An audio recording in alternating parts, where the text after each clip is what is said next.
दोस्तों आजकल के मॉडर्न लाइफ स्टाइल की वजह से दुनिया में नई नई बीमारियां सामने आ रही है।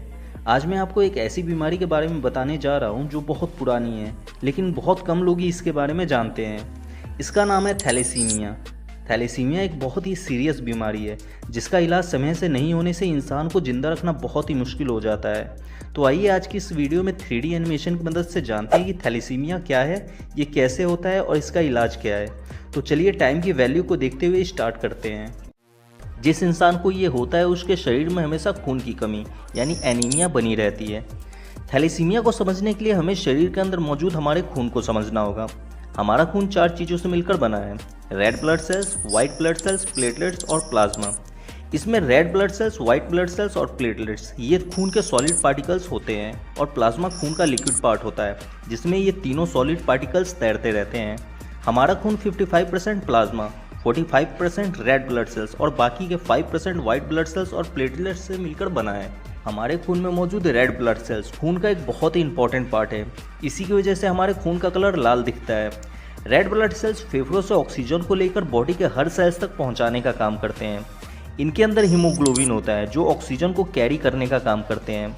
रेड ब्लड सेल्स की लाइफ 120 दिनों की होती है, यानी ये 120 दिनों में मर जाते हैं और इनकी जगह नए बने हुए रेड ब्लड सेल्स ले लेते हैं। हमारे खून में अगर रेड ब्लड सेल्स की कमी हो जाती है तो इसी को एनीमिया या शरीर में खून की कमी कहते हैं। आइए अब जानते हैं कि थैलेसीमिया क्यों होता है। हमारे शरीर के अंदर जितने भी लॉन्ग बोन्स यानी बड़ी हड्डियां हैं उनके अंदर हल्के लाल कलर का एक पदार्थ होता है जिसे बोन मैरो कहते हैं।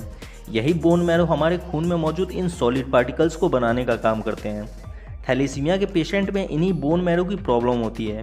इनके बोन मैरो बहुत ही कमज़ोर होते हैं जिसकी वजह से ये बहुत ही कम मात्रा में रेड ब्लड सेल्स को बनाते हैं।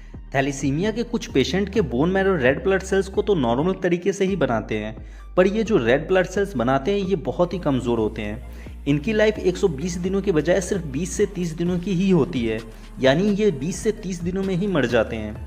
इन्हीं कारणों से थैलेसीमिया के पेशेंट में हमेशा हीमोग्लोबिन की कमी बनी रहती है, जिसकी वजह से उनके बॉडी को अच्छी तरह से ऑक्सीजन की सप्लाई नहीं हो पाती है और उनमें हमेशा वीकनेस बना रहता है। थैलेसीमिया की बीमारी 2 तरह की होती है, माइनर थैलेसीमिया और मेजर थैलेसीमिया।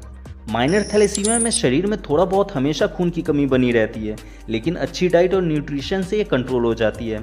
लेकिन मेजर थैलेसीमिया में हमेशा खून की कमी शरीर में बनी रहती है जो कुछ भी कर लेने से ठीक नहीं होती है। अब जानते हैं कि थैलेसीमिया किस कारण से होता है। थैलेसीमिया एक जेनेटिक डिसऑर्डर है, यानी ये एक आनुवांशिक बीमारी है जो माता पिता से बच्चों में आती है।